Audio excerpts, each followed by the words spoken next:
ഇവിടെ നേരത്തെ സൂചിപ്പിച്ചതുപോലെ രാജാവിനേക്കാൾ വലിയ രാജഭക്തിയാണ് പലപ്പോഴും ആളുകൾക്കുള്ളത്. നമ്മുടെ രാജ്യം നമുക്ക് അനുവദിച്ചു തരുന്ന സ്വാതന്ത്ര്യം എന്ത്, ഫ്രീഡം എന്ത് എന്ന് പോലും തിരിച്ചറിയാത്ത ആളുകളായി മാറിയിരിക്കുന്നത്. അതുകൊണ്ടാണല്ലോ കട്ട വോട്ട് കൊണ്ട് അധികാരത്തിലെത്തുന്ന ഭരണാധികാരികൾ നമുക്കുണ്ടായത്.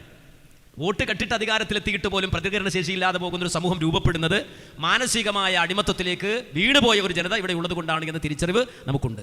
ഏതായിരുന്നാലും ഓണാഘോഷം എന്ന് പറയുമ്പോൾ ആത്യന്തികമായി അത് പരിശോധിക്കുമ്പോൾ അടിസ്ഥാനപരമായി നമുക്ക് ഉറപ്പിച്ച് പറയാൻ കഴിയുന്ന ഒരു കാര്യമാണ്, അതിൻ്റെ ഓരോ ഇടങ്ങളിലും അതിൻ്റെ ഓരോ ഐതിഹ്യങ്ങളിലും അതുപോലെ തന്നെ അതിൻ്റെ ഓരോ കാര്യങ്ങളിലും ശിർക്ക്പരമായ അവിശ്വാസപരമായ സംഗതികളുണ്ട്. 100% ഉറപ്പാണത്.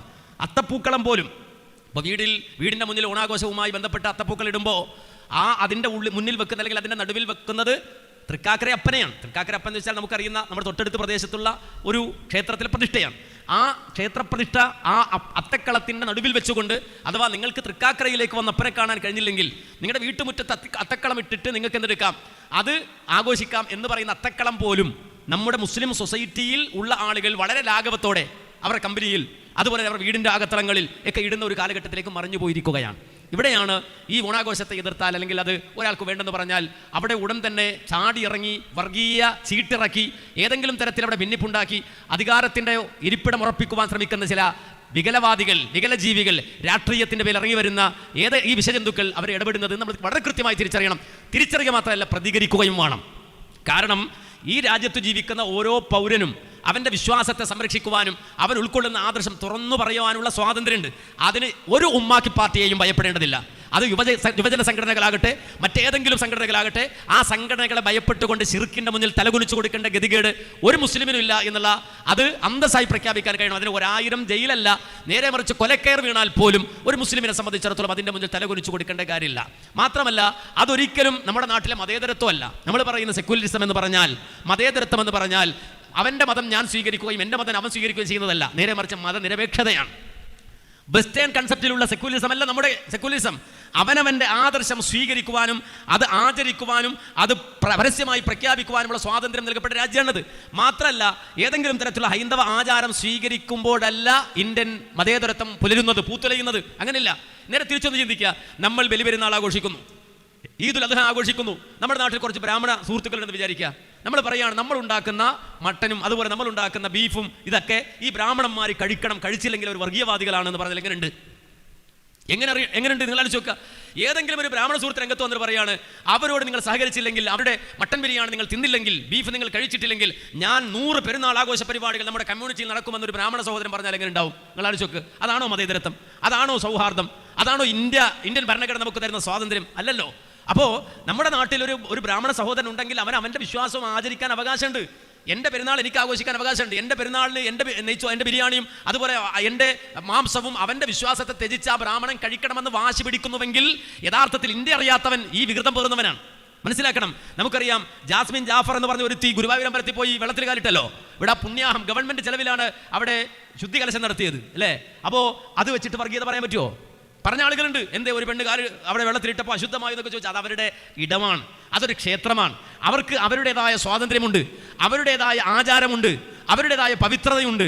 അത് മാനിക്കണം ഒരു മുസ്ലിം. അതാ ചെയ്യേണ്ടത്. അല്ല അവിടെ കൊണ്ടുപോയി വെള്ളത്തിൽ കാലിടലല്ല. ഈ വെള്ളത്തിൽ കാലിട്ടിട്ട് ആരും ഇന്ത്യ രാജ്യത്ത് മതേതരത്വം തെളിയിക്കേണ്ടതില്ല. അത് മതസൗഹാർദ്ദമല്ല. നേരെ മറിച്ച് അന്യമതസ്ഥരെ, അവൻ്റെ വിശ്വാസത്തെ, അവൻ്റെ ആചാരത്തെ മാനിക്കണം എന്നാണ് ഖുർആൻ തന്നെ പഠിപ്പിച്ചത്. ലാ തസുബ്ബുൽ ലദീന യദ്ഊന മിൻ ദൂനില്ലാഹ്. അല്ലാഹ് പറയാണ്, നിങ്ങൾ അല്ലാഹുവിനെ പറയും മറ്റുള്ളവർ ആരാധിക്കുന്ന ആരാധനാമൂർത്തികളെ ചീത്ത വിളിക്കരുത്. അതൊരു മര്യാദയാണ്. നബിയുടെ അടുക്കൽ വന്ന ആളുകൾ ഒരു പണി, നമുക്കൊരു അഡ്ജസ്റ്റ്മെന്റിലെത്താം. ഇന്നത്തെ ഈ കപട മതേതരത്വവാദികൾ പറയുന്നത് പോലെ ഒരു അഡ്ജസ്റ്റ്മെന്റിൽ ഒരു കൊല്ലം നമ്മുടെ ആചാരം നിങ്ങൾ ആചരിക്കുക, നിങ്ങളുടെ ആചാരം ഞങ്ങൾ ആചരിക്കാം. മനസ്സിലാക്കണം. അങ്ങനെ നമുക്ക് കൈമാറാം എന്ന് പറഞ്ഞപ്പോൾ അല്ലാഹു ഖുൽ യാ അയ്യുഹൽ കാഫിറൂൻ ലാ അഅ്ബുദു മാ തഅ്ബുദൂൻ വലാ അൻതും അഅ്ബുദൂന മാ അഅ്ബുദു വലാ അന അഅ്ബുദു മാ അഅ്ബദതും വലാ അൻതും അഅ്ബുദൂന മാ അഅ്ബുദു ലക്കും ദീനുക്കും വലിയ ദീൻ. അത് നമ്മൾ വിചാരിച്ച പോലെ മസാല പറഞ്ഞ് വർത്താനല്ല. ലക്കും ദീനുക്കും വലിയ ദീൻ. നിനക്ക് നിന്റെ മതം, എനിക്ക് എൻ്റെ മതം. ആ മസാല വർത്താനല്ലത്. നേരെ മറിച്ച് ഖുൽ യാ അയ്യുഹൽ കാഫിറൂൻ, കാഫിറുകളെ. വിളി തന്നെ എങ്ങനെയാണ്? കാഫിറുകളെ, നിന്റെ ആരാധന എൻ്റെ ആരാധനയല്ല, എൻ്റെ ആരാധന നിന്റെ ആരാധനയുമല്ല, എൻ്റെ ആരാധ്യൻ നിന്റെ ആരാധ്യനല്ല, നിന്റെ ആരാധ്യൻ എൻ്റെ ആരാധ്യനുമല്ല. ലക്കും ദീനുക്കും വലിയ ദീൻ. നിനക്ക് നിന്റെ മതം, എനിക്ക് എൻ്റെ മതം. അന്തസ് അവിടെയാണ്.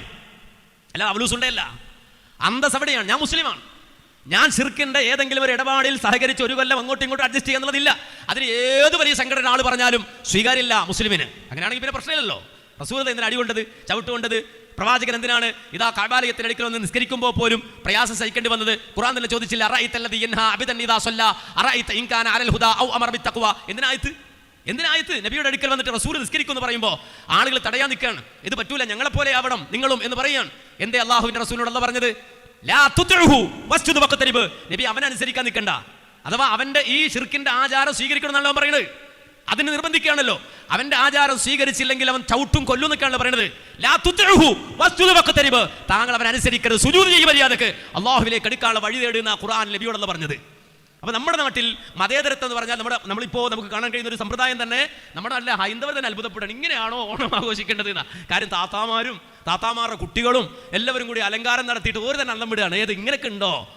അത് യഥാർത്ഥത്തിൽ രാജാവിനേക്കാൾ വലിയ രാജഭക്തി നല്ലതിന് പറയേണ്ടത്. നേരെ മറിച്ച് അതിനപ്പുറത്തേക്ക് കടന്നിട്ട് പറയണം ഇൻഫ്യൂരിറ്റി കോംപ്ലക്സ് എന്ന് പറയണം. ഉള്ളിലുള്ള വിശ്വാസത്തെക്കുറിച്ച്, ഈമാനിനെ കുറിച്ച്, ഇസ്ലാമിനെ കുറിച്ച് ഖുർആൻ പറഞ്ഞില്ല, ഫബിദാലിക ഫല്യഫ്റഹു. ഇസ്ലാമിനെ ആഘോഷിക്കണോ, ഇസ്ലാമിനെ അന്തസ്സായിക്കൊണ്ട് നടക്കണോ എന്ന് ഖുർആൻ പറഞ്ഞില്ലേ? അതില്ലാതെ പോകുന്നതിന്റെ ഗതികേടാണ് യഥാർത്ഥത്തിൽ ഇന്ന് ഈ ഓണം മാത്രമല്ല ക്രിസ്മസ് അടക്കമുള്ള ആഘോഷങ്ങൾ ഹൈന്ദവ സഹോദരങ്ങൾ അത് തിരിച്ചറിയാൻ ഒരുക്കമാണ്.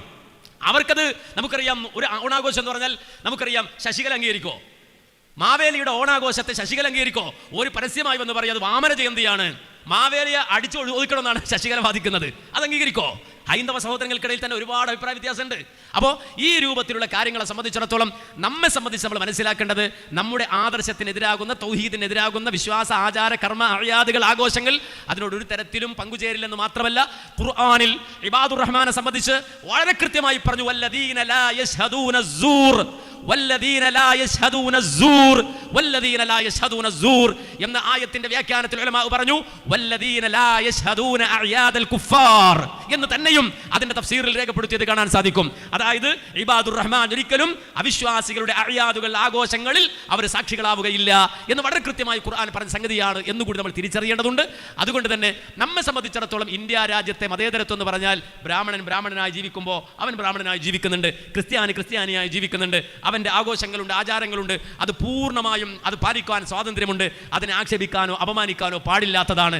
എന്നാൽ മുസ്ലിമായിട്ട് തന്നെയാണ് ജീവിക്കേണ്ടത്. മാത്രമല്ല ഇന്ത്യയുടെ മറ്റൊരു സവിശേഷത നമുക്കറിയാം, ഇന്ത്യ രാജ്യത്താണ് യഹോവ വിറ്റ്നസ് എന്ന് പറയുന്ന ഒരു സംഘം ജീവിക്കുന്നത്. യഹോവ സാക്ഷികൾ അവർ ഒരിക്കലും ദേശീയ പതാകയെ ബഹുമാനിക്കില്ല, സല്യൂട്ട് ചെയ്യില്ല. സ്വാതന്ത്ര്യ ദിനത്തിന്റെ ഒന്ന് ദേശീയ പതാക ഉയർത്തിക്കഴിഞ്ഞാൽ ആ ഫ്ലാഗിന് സല്യൂട്ട് ചെയ്യില്ല യഹോവ സാക്ഷികൾ. മാത്രമല്ല ജനഗണമന എന്ന് പറയുന്ന ദേശീയ ഗാനം ഇങ്ങനെ പാടുമ്പോൾ ഒരിക്കലും അവരതിനെ ബഹുമാനിക്കില്ല. അവർ പറഞ്ഞു അത് എഴുന്നേറ്റ് നിൽക്കില്ല, ഞങ്ങളെ കൊണ്ട് കഴിയില്ല, അത് ഞങ്ങളുടെ വിശ്വാസത്തിന്റെ ഭാഗമാണ് എന്ന് പറഞ്ഞപ്പോൾ രാജ്യദ്രോഹി ചാപ്പ കുത്തിയിട്ട് ഏതെങ്കിലും പാർട്ടിക്കാരൻ കൊണ്ടുപോയിട്ട് ജിന്ദാബാദ് വിളിക്കല്ല ചെയ്തത്. നേരെ മറിച്ച് ആ വിഷയം സുപ്രീം കോടതി, ആ കോടതിയിൽ എത്തിക്കഴിഞ്ഞപ്പോൾ സുപ്രീം കോടതി കൊടുത്ത വിധി നിങ്ങളുടെ വിശ്വാസത്തിനെതിരെ ചെയ്യേണ്ടതില്ല എന്നാണ്. നിങ്ങളുടെ വിശ്വാസത്തിനെതിരെ ചെയ്യേണ്ടതില്ല, നിങ്ങളതിനെ അപമാനിക്കരുത്, ആക്ഷേപിക്കരുത്. അതുകൊണ്ട് തന്നെ നിങ്ങളുടെ വിശ്വാസത്തിനെതിരാണ് സല്യൂട്ട് അടിയെങ്കിൽ വേണ്ട, നിങ്ങൾ ജനഗണന ചെല്ലുമ്പോൾ അത് എഴുന്നേൽക്കാൻ നിങ്ങളുടെ വിശ്വാസത്തിനെതിരാണെങ്കിൽ വേണ്ട, പക്ഷെ അപമാനിക്കരുത്. അത്രയും വലിപ്പമുള്ള ഒരു വലിയ ഭരണഘടനയുള്ള നാനാത്വത്തിൽ ഏകത്വത്തെ ഉൾക്കൊള്ളുന്ന ഒരു രാജ്യത്ത് നിന്നുകൊണ്ട് ചില ഈ രാഷ്ട്രീയ കക്ഷികൾ മനസ്സിലാക്കി വർഗീയ ചീട്ടിറക്കിയാൽ 3 വോട്ട് കൂടുതൽ കിട്ടുമെന്ന് കണ്ടപ്പോൾ കിട്ടുന്നിടത്തൊക്കെ വർഗീയത തിരികെ കയറ്റിയാണ്. അത് ഈ ഉമ്മത്തിന്റെ നെഞ്ചത്ത് മാത്രമേ ഉള്ളൂ, വേറെ എവിടെ ഇല്ലാതെ തിരിച്ചറിവ് ഉണ്ടാകേണ്ടതുണ്ട്. ഒരു ടീച്ചർ അത് പറഞ്ഞതിന്റെ പേരിൽ അറസ്റ്റ് ചെയ്തു അത്രേ. എങ്കിൽ ആദ്യം അറസ്റ്റ് ചെയ്യേണ്ടത് ശശികലയാണ്. അറസ്റ്റ് ചെയ്യാൻ ധൈര്യം ഉണ്ടോ? വർഗീയവാദം പരസ്യമായി വിളിച്ചു പറയുന്നത് എത്രയോ സർക്കാർ ഉദ്യോഗസ്ഥന്മാരുണ്ട്. അറസ്റ്റ് ചെയ്യോ? ഏതെങ്കിലും ഒരു രാഷ്ട്രീയ പാർട്ടിക്കാരൻ തെരുവിൽ ഏതെങ്കിലും തരത്തിൽ ബസ് കലർന്നതിന്റെ പേരിൽ പിഴയിട്ടവരുണ്ട്.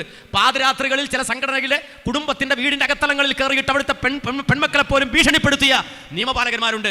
അതേ സന്ദർഭത്തിൽ തന്നെ നിയമസഭയുടെ ഉള്ളിൽ ആ പരസ്യമായിക്കൊണ്ട് തന്നെ ലോകം മുഴുവൻ ടെലികാസ്റ്റ് ചെയ്തുകൊണ്ട് നിയമസഭയിലെ സാമാജികരായ ആളുകൾ ആ നിയമസഭയ്ക്കുള്ളിൽ അടിച്ചു തകർത്തു കൊടുത്ത കസേരകൾ ഈ പൊതുമുതൽ തല്ലി തകർത്തു. ഒരു കേസെടുത്തിട്ടുണ്ടോ? ഉണ്ടോ? എന്തേ 2 നീതി വരുന്നത്? അപ്പോൾ പ്രതികരണ ശേഷിയില്ലെങ്കിൽ കുനിഞ്ഞു നിന്ന് മുതുക് കാണിച്ചു കൊടുക്കുക, ഏമാന്മാർ അടിച്ചുകൊള്ളും. ആ ഒരു അവസ്ഥയിലേക്ക് കാലം മാറുകയാണ്. പണ്ട് കവികൾ പാടിയിട്ടുണ്ടത്രേ, എന്ത് കടുക്കവെള്ളം ഞാൻ കുടിച്ചുകൊള്ളാം, നിങ്ങൾ എന്തും ചെയ്തുകൊള്ളോ, നിങ്ങൾ എന്തും ചെയ്തോ, മിണ്ടുന്നില്ല എന്ന് പറഞ്ഞതുപോലെ അത്തരം ഒരു സാഹചര്യത്തിലേക്ക് പോകേണ്ട ഗതികേട് ആർജവമില്ലാത്ത ഒരു സമൂഹത്തെ സംബന്ധിച്ചിടത്തോളം, ആർജവമില്ലാത്തൊരു സമൂഹത്തെ സംബന്ധിച്ചിടത്തോളം അവർക്ക് ഉണ്ടാകുമെന്നുള്ളത് സ്വാഭാവികമാണ്.